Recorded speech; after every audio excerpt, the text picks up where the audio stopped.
Here's a pachycephalosaur skull. Turtle poop. Could be about 20 million years old. Found this in Peru. It's an axe head from a battle axe. I've got a T-Rex tooth here somewhere. Here's a box from Hawaii. This is from Camilo Beach on the Big Island. Here's remnants of a bottle.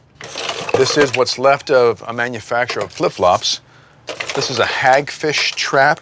More bottles, more brushes. Anything you can think of made in plastic is here. It's like your local department store washed ashore. Plastic is going to be the future fossil. Let's say a million years from now, you're going to get this layer of plastic that blankets the planet. If there are paleontologists about, they will dig down, and when they find that plastic layer anywhere in the world, they can say, this is the age of humankind.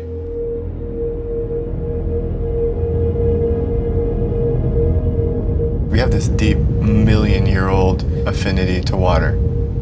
The earliest human remains ever found are near an estuary. I think this ancient connection makes us see ourselves in a different context. The ocean connects us all. When I was a little boy, the first neighborhood I lived in was called Atlantis, right off of the Atlantic Ocean. And that's where I first discovered like my love for music, through the motion of water. My imagination ran wild, and so I just have a connection with the ocean. It yields so much life, including our own. So we owe it. Life in the ocean has been evolving for tens, hundreds of millions of years. And then along came petroleum. And we started using petroleum to create plastic. Plastics were really heavily marketed to consumers as a time-saving device, as a matter of convenience.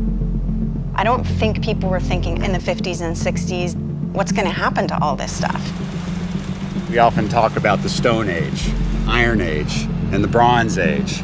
And people are starting to refer to this age as the plastics age. It's in everything.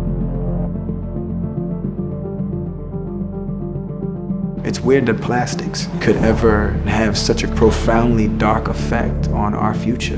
The fact that it is so cheap, that it is so durable, that it's literally built to last forever. We're only starting to see the implications of that now.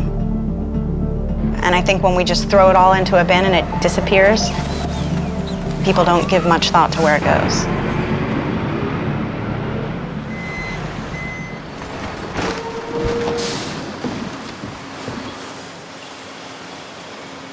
We make 288 million tons of plastic annually.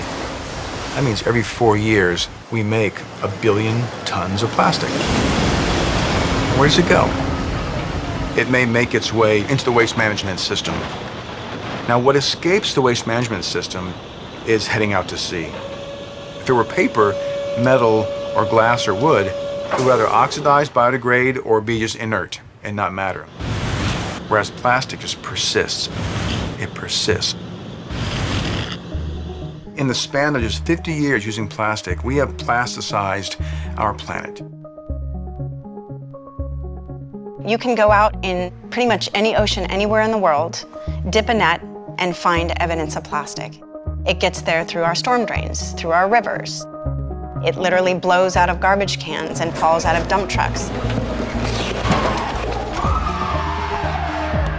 I hear there's a huge pool near the Pacific where just garbage is just swirling in circles. Apparently there's some like humongous area of the Pacific Ocean that's covered in floating trash. I've got that giant like garbage island in the Pacific Ocean. It's like miles and miles of trash. Garbage island? What are you talking about? Can't really see it in aerial photographs or anything. It's just kind of rumored.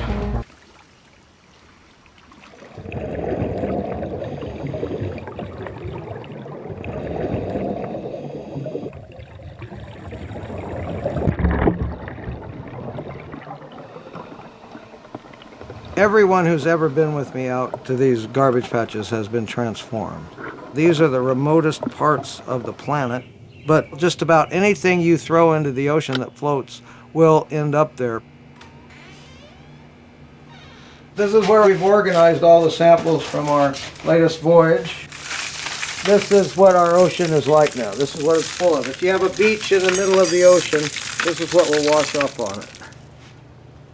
I actually discovered the Great Pacific Garbage Patch in 1997. Here I was 1,000 miles from land, and I couldn't come on deck without seeing some small bit of civilization floating by.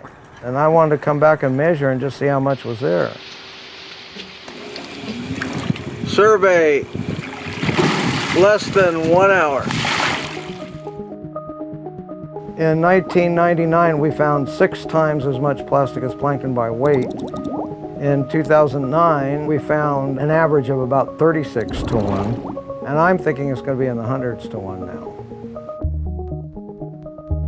It's bizarre to imagine that the things that we use for a day, for a moment, for 10 seconds, will be here long after our great-grandchildren.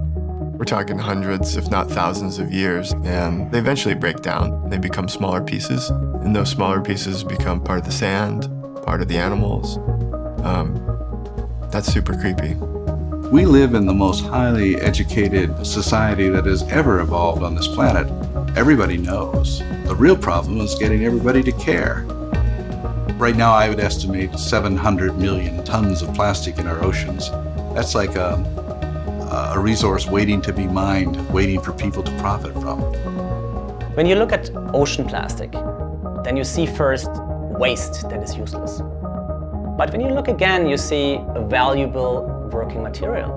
We make the weight of every man, woman, and child on Earth in plastic every year. Can you imagine if we recovered that and reused it?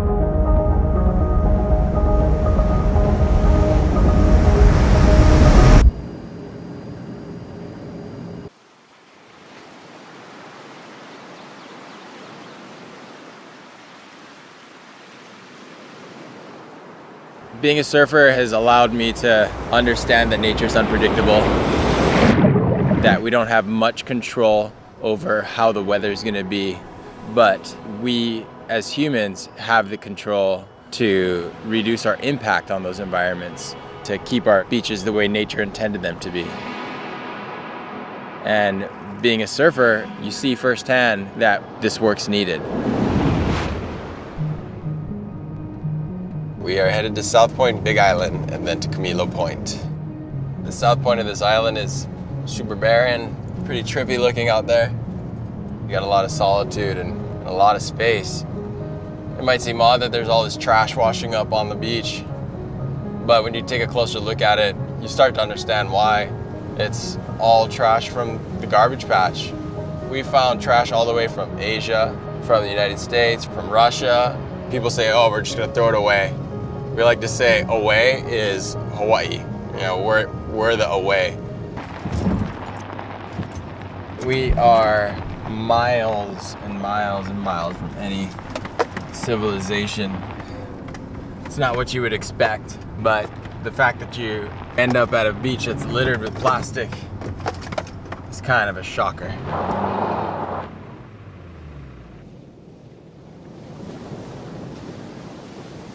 The first time I came down here, I was completely overwhelmed. You're in the middle of an 80-mile stretch of no development, yet we're accumulating just tons and tons of plastic debris.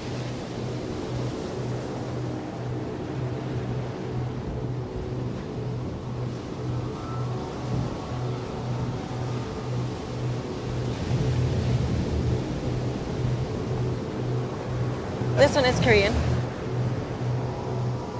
You know, it just speaks to the problem. This is a global issue, and the Hawaiian archipelago is the most isolated island chain in the world, and yet we're finding objects that have washed in from far corners of the world. We're all more connected than we realize. There are things that we use and we discard, and we don't ever think about them again, but we should. Because these things will be here long after we leave.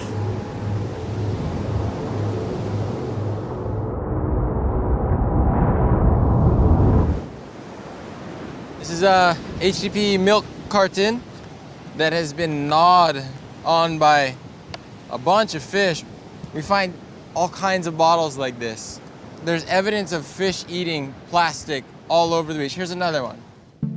The chemicals that are in that plastic make their way up the food chain, and now they're in us because we're eating those fish. When a small fish eats, say, 10 small pieces of plastic, a bigger fish eats maybe 100 or 200 of those smaller fish.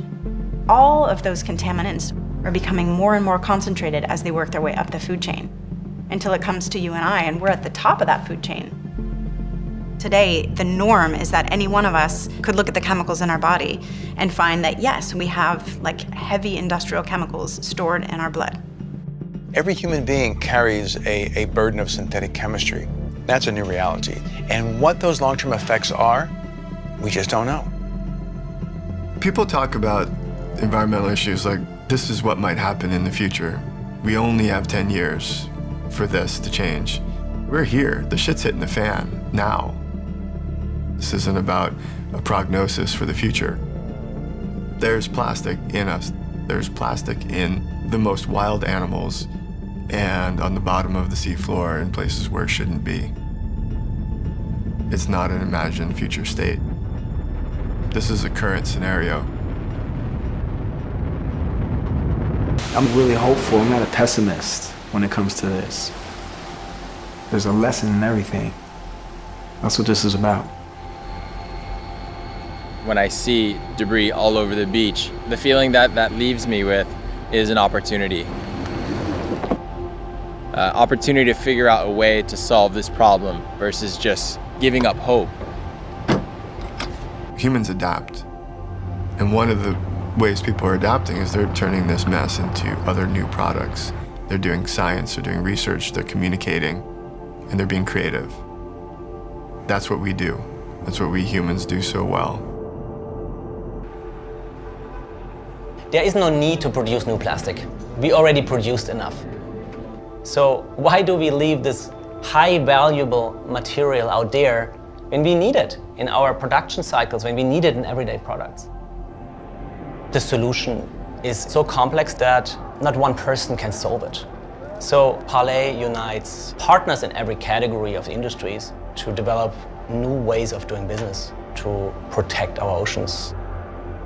When we looked at the ocean plastic pollution problem, we came to one key idea: to turn ocean plastic debris into an asset, to turn it into an amazing material for the fashion industry, something that is sexy, something that has a story.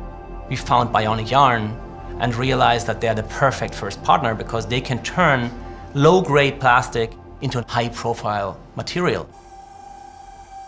I need to give back to the place that's responsible for giving me this life. Bionic Yarn was a way to tie. There was a way to give back to the universe. Bionic Yarn is a yarn spinning process that takes recycled plastic bottles and turns them into a high-quality yarn and fabric. We take a plastic bottle, we shred it into flakes, melt them, extrude them into fibers, spin them into a yarn, and then helix them with another fiber, like cotton, to create a surface over the recycled plastic. And we decided we should really try to address this issue of plastics in the oceans. Everything has a purpose, even trash, and we should be accountable for everything. The basic idea is to synchronize the economy and the environment by pulling out the plastics from the ocean, keeping it on land, and making it into products that we could use. And G-Star's kind of been on the radar for Bionic Yarn for a long time.